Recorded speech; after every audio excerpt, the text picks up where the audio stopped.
You know, I've spent a long time studying the subject of why we do what we do and why we don't do some of the things that we'd really like to do.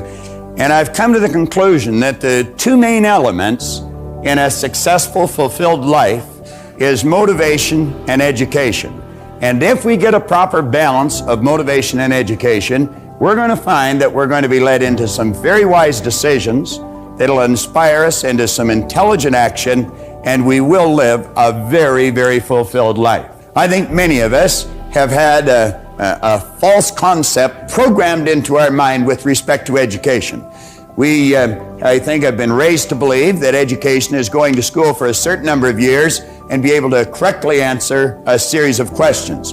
But you know, many people will go to school all their life and be able to correctly answer the questions, but then when it comes to getting out into the marketplace and really making it happen, they just don't know how to compete. I found if you write a lie on a card and you read it often enough, you're going to start to believe it. And you know, William James, back around the turn of the century, he said, believe, and your belief will actually create the fact. Well, I did what he suggested. I read this card every day. I'd carry it around and I'd just keep reading it. And one day, one of the guys in the fire hall got a hold of it, and they pulled the card away, and they passed it all around. Everybody started to laugh. Proctor's going to get rich. I had a chap in a seminar the other day that he said the same thing had happened to him. He was in a seminar, and he got one of these gold cards, and they passed it around at work, and he said, everybody laughed at me, but he said, I'm winning.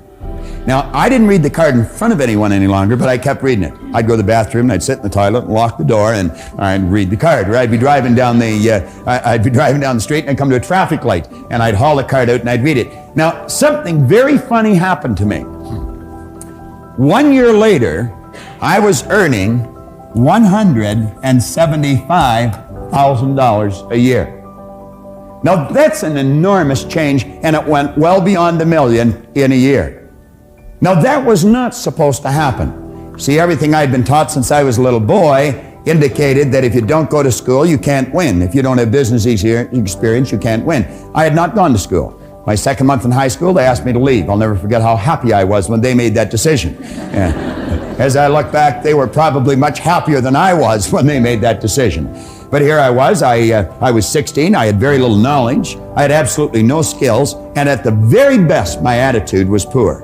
What chance did I have? I really didn't have any, but I didn't know that. And so I just bummed around from job to job, in and out of the Navy, in and out of factories, in and out of bars, mostly in and out of the bars, until I was 26. Here I was at 26 when Ray sat down with me. I had very little knowledge, absolutely no skills, and my attitude had not improved greatly. But he introduced me to this idea, and I found that it doesn't matter what's happened in the past. You may not have a colorful background, and maybe you have. You may not have a lot of formal education, and maybe you have. But it really doesn't matter. If you've got a goal and you're willing to stick to it and study the laws, you're going to find out that you can win. Now, that was like an emotional impact, and I had to find out what happened to me. And so I made up my mind that someone had either written in a book or they were talking about it. And I made up my mind I'd read every book that was ever written if I had to. And I'm going to tell you, I have one of the finest libraries on personal development, psychology, the area of the mind that you're going to find anywhere. And I don't just mean library of books, I mean library of tapes and records. And I would travel anywhere in the world that I heard of a good seminar to find out more about myself. Find out more about you. Find out what makes us tick. And you know a strange thing? I found as I studied me, I understood you better. Because we are essentially all the same. And that's just sort of the way it works. Knowing and doing are poles apart. And I point out in 2 or 3 places in the book that reading and memorizing are not going to make you successful. It's the understanding and then the application of wise thoughts that count.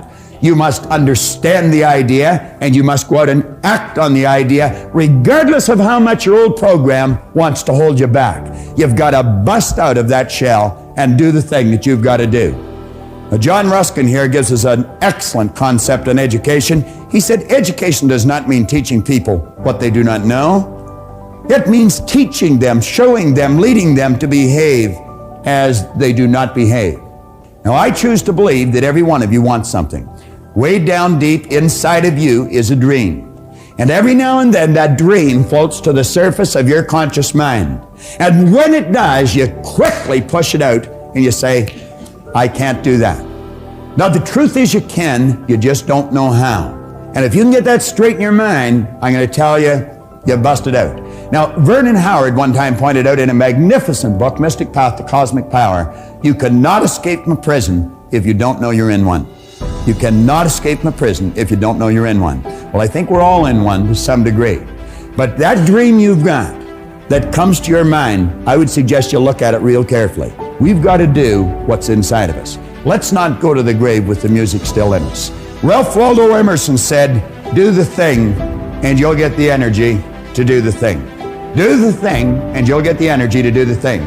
Don't wait. Start right now, whether you're ready or not. Just say, I'm going after it, I'm going to get it, and your present circumstances got nothing to do with where you're going. Your circumstances may be uncongenial right now, but they will not long remain so if you perceive an ideal and strive to reach it. Now think of that. You may not have much money. Your social life may be in a bit of a chaotic state.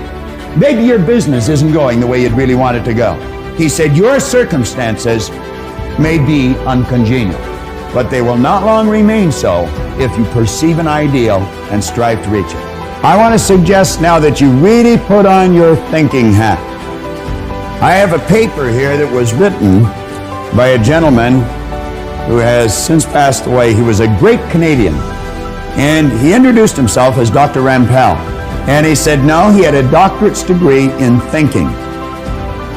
Now, do you know, he had the only doctorate's degree in thinking that had ever, up till that time, come out of the University of Toronto. It took him 11 years to get it. Every time he went to go down a road, somebody put a block up in front of him and say, no one has a doctorate's degree in thinking. Now, that's rather odd, especially when you consider that thinking is the highest function of which a human being is capable, and all the great leaders, all down through history, have been in complete and unanimous agreement that you and I become what we think about. Now, play with that for a moment. It's a subject that is not taught in school. It's the highest function of which we're capable, and every great leader that has ever lived all told us that you and I become what we think about most of the time.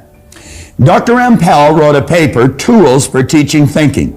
He said thinking is a skill which can be learned just as we learn skills such as typing and playing the piano. Now, he said few public schools offer courses devoted expressly to teaching thinking. Rather, we are expected to learn and teach thinking as a byproduct of learning mathematics, reading, science, history, trade, and so forth. And he said we do, in fact, learn a lot about thinking in this way. The trouble is, we learn our thinking skills in bits and pieces, and we never put it together as an overall picture. If asked to describe what all is required in order to think effectively, most people would be at a loss to give a complete account. Thus, we are unable to assess our own thinking skills or systematically teach the skill of thinking to others. Now, consider this for a moment. When you think in pictures. Check it out. I'm going to suggest that you think of the home you live in, and as you do, realize that an image of your home comes onto the screen of your mind. It's almost as if there's a screen running right through the center of our head, and the second we think of our home, the picture of the home comes onto the screen of our mind. Now I want to suggest that you think of your automobile. And the second you think of your automobile, the picture of the home is gone and the picture of the automobile is there. Think of your kitchen, your backyard. Think of where you work or go to school. And bang, bang, bang, just like that, the picture changes. We literally think in pictures. Now I'm going to suggest that you think of your mind. Now, when most people think of their mind, they get an image of the brain. How many thought of the brain? Quite a few hands going up. And yet, you know, the brain is not the mind any more than the fingernail is. And paradoxically, the fingernail and the brain is the mind. You see, mind is an activity, and body is the manifestation of that activity.